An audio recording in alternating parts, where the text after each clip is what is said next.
आज हम समझने वाले हैं हृदय दिल। तो इसे समझने के लिए हमें इस वीडियो को देखना पड़ेगा। आप खुद जानते होंगे कि हृदय जो होता है वह रक्त को हमारे शरीर में फैलाने का कार्य करता है, हमारे शरीर में परिसंचरण करने का कार्य करता है। और हृदय जो होता है वह धड़कता है, ये तो सभी जानते हैं। लेकिन क्लास 11th में आने के बाद अगर आपको पूछे कि हृदय क्या होती है, कैसे होते हैं, तो उसको डिटेल में हम नेक्स्ट वीडियो में समझेंगे। आज हम इनके लेयर्स के बारे में समझेंगे कि कौन कौन से लेयर इसमें पाए जाते हैं, कौन कौन सी परत पाई जाती हैं, ठीक है, जो इन्हें सुरक्षा प्रदान करती हैं। तो इन लेयर को हम देखेंगे। फिर उसके बाद नेक्स्ट वीडियो में हम पूरे हृदय की जितने भी संरचना है उसको एक एक करके तरीके से समझेंगे, ठीक है। फिलहाल बेसिक में बता देता हूँ कि हृदय क्या होता है। तो हृदय एक 4 कोष्ठों का एक खोखला अंग होता है जो शंक्वाकार होता है, शंकु के समान होता है। शंख जैसे, जिसका आकार शंख जैसा होता है वैसा 4 कोष्ठ होते हैं। इन 4 कोष्ठों में ना 2 कोष्ठ ऊपर होते हैं, 2 कोष्ठ नीचे होते हैं। 2 कोष्ठ जो ऊपर होते हैं उसे आलिंद कहते हैं और 2 कोष्ठ जो नीचे होते हैं ना उसे निलय कहते हैं। ये आपको याद रखना है। आपको एक मज़ेदार बात बताता हूँ, जैसे कि हमारा जो आँख का जो पलक है, आँख का पलक जैसे अगर हम सोचेंगे ना आँख का पलक, हाँ, तो हम अपने हिसाब से झपकाएंगे। लेकिन आँख का पलक जो होता है वो अनैच्छिक होता है। अनैच्छिक मतलब हमारी इच्छा के विरुद्ध कार्य करता है। मतलब हम अपनी इच्छा से भले ही जब चाहें तब कर सकते हैं, लेकिन जब हमारा मन कहीं दूसरी जगह में या कहीं दूसरे काम में लगा होता है तो वो अपने शरीर के अनुसार, अपने अनुसार वह झपकता है, पलक झपकते हैं, ठीक है। उसी प्रकार जो हृदय होता है ना वो भी इसी प्रकार होना है। मतलब वो भी अनैच्छिक होता है। अब भाई अनैच्छिक होगा तभी तो भैया काम कर रहा है, तभी तो मतलब ये जीवन भर काम करते रहता है बिना थके। आप ये भी सोचिए। अब देखिए यहाँ पास मैं थोड़ा हृदय की जो भी भित्तियाँ हैं और झिल्लियाँ हैं उसको थोड़ा समझा देता हूँ क्योंकि ये इम्पॉर्टेंट है। देखिए यहाँ पास देखिए कि हृदय आवरणी झिल्ली पेरिकार्डियल मेम्ब्रेन। पेरिकार्डियल मेम्ब्रेन क्या है? तो देखिए हृदय जो होती है ना उसको भी तो सुरक्षा कवच की ज़रूरत होती है। देखिए मोबाइल तो ले लेते हैं लेकिन उसका कवर भी तो लेते हैं ना, ताकि उसको सुरक्षित रखा जाए, है कि नहीं। तो उसी प्रकार इसमें जो हृदय होता है वह पेरिकार्डियल झिल्ली से घिरा रहता है, ठीक है।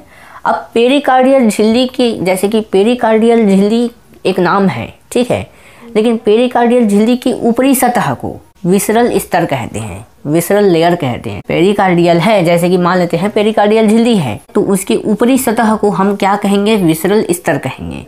और इसके निचली सतह को हम क्या कहेंगे? पैराइटल स्तर कहेंगे, ठीक है। पैराइटल स्तर और विसरल स्तर दोनों स्तर के बीच में पेरिकार्डियल द्रव भरा रहता है। अब ये पेरिकार्डियल द्रव क्या है? अगर आपने मेरा पिछला वीडियो देखा है तो आपको पेरिकार्डियल द्रव पता होगा कि ये पेरिकार्डियल द्रव होता क्या है। तो भी मैं बता देता हूँ अगर नहीं देखा है तो, है कि नहीं। देखिए पेरिकार्डियल द्रव जो होता है ना वह सुरक्षा प्रदान करता है। किसको? हृदय को। तो छोटी मोटी जो आघातें होती हैं ना उसे सुरक्षा प्रदान करता है, बड़ी बड़ी नहीं, छोटी मोटी। या वो सूखे नहीं। अगर हृदय सूख जाएगा तो बेचारा सूख ही जाएगा, हम भी सूख जाएंगे भाई। अब देखिए यहाँ पास है हृदय भित्ति। पेरिकार्डियल मेम्ब्रेन को जब हम हटाते हैं तब हमें हृदय भित्ति दिखेगी, या तो हम कह सकते हैं कि हृदय दिखेगा।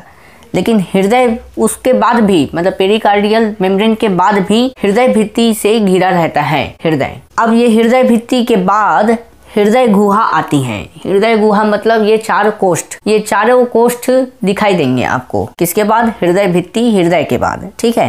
ये हृदय भित्ति है ना, तो इस हृदय भित्ति के भी 3 प्रकार होते हैं।